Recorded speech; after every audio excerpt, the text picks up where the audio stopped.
Good morning, judges and my fellow delegates. I'm going to present this paper on is it ROP, is it ROPA? There are three cases. One is a 12-year-old female, which was preterm born at 1.4 kgs. Gestational age was 32 to 34 weeks. She showed no risk factors, but her first examination was at 6 months of age, and she was examined at a prime institute in the south.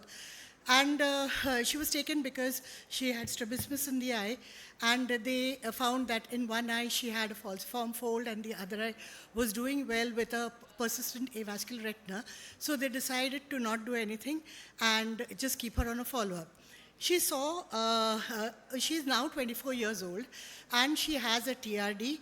She has high myopia, cataract, raised IOP, microcornea, upslanting palpebral aperture, with other soft dysmorphisms like fractures of the hand and leg, high intellect, prognathism, and low set ears. She was first seen by us at 8 years of age, and the presenting symptoms are at 12 years of age. So what we saw is that at 12 years of age, she had a falciform fold in the right eye, for which nothing was suggested or done, and even we did not suggest anything. And in the left eye, she showed a fibrovascular proliferation on the temporal side, a kind of a stage 4B. And she was maintaining this. She was on 6-monthly follow-up. She was maintaining all this till she showed these kind of recurrence of activation at 12 years of age. She was a high myope with a cuneiform cataract, and she had nystagmus. And at 12 years of age, this was what we found, small vascular buds which were coming in between the vascular and the avascular retina. So we did the FFA, which showed leakages from these points. And the fundus photographs after doing that, we followed it up with a laser to the entire area of peripheral avascular retina, and she's been following up. She's doing well. She has a cuneiform cataract, which is progressing slightly, but since she's one-eyed, she's very scared to do it, so we are waiting for her to make up her mind and come back to us for a cataract surgery whenever. She has a family history of FEVR in her cousin, where the genetic studies had revealed it. And the gene sequencing we did for her, and we found by the whole gene sequencing, she did not have any FEVR gene, and she had a low bone densitometry.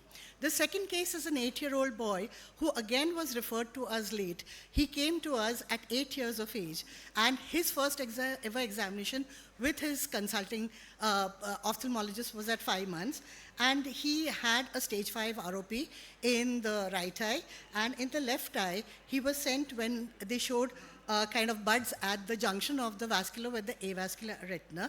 Same process followed where FFA was done and laser was done to these people, and followed up with laser. Gene sequencing for this child showed a homozygous variant of LRP5. So this was a patient who had FEVR gene in a ROP child. The case 3 was not a preterm, was 39 weeks, uneventful perinatal period, low vision seen at 6 to 7 months. She had gone to one center, major center, and there they found that she had a stage 5 ROP in the right eye, though she was not a preterm. And in the left eye, she showed a lattice degeneration, and that was lasered over there. Her findings were short stature, microcephaly, facial dysmorphisms, and high myopia. When she was seen there at that center on 29/3/22, she had an attached retina on the left side. The right side showed a stage 5 kind of picture, and she had a laser over there. She saw us after 2 months where she complained that the child was kind of groping around, and this was the situation on the USG, where it was a total retinal detachment in the left eye, which we treated with a scleral buckle, and she's doing well. We decided to do the right eye also because she had an intermediate open funnel, so in that eye also she did well. And these are both the eyes. This was done for FEVR gene, and she did not show a FEVR gene, but she had a mutation in COL18A1 gene, which is consistent with a disease called as Knobloch syndrome. So only one copy was there. It was not, it was a homozygous, it was a heterozygous presentation, not a homozygous presentation, which is required to call it a disease. So the geneticist requires to send a complete phenotype and asks the lab to perform a reanalysis. And this case teaches us every genetic report doesn't have to be taken at face value, and you have to always send the test without phenotyping, which could be hazardous. So 3 cases, gene variant found in 1, and there were studies which showed that 3.12% of patients with ROP have phenotypic resemblance, and they are called ROPER. So these are the cases that we presented because we thought they could be that, and these have to be closely monitored if you do not go ahead and do the laser treatment to the PER. Thank you so much. Thank you, ma'am.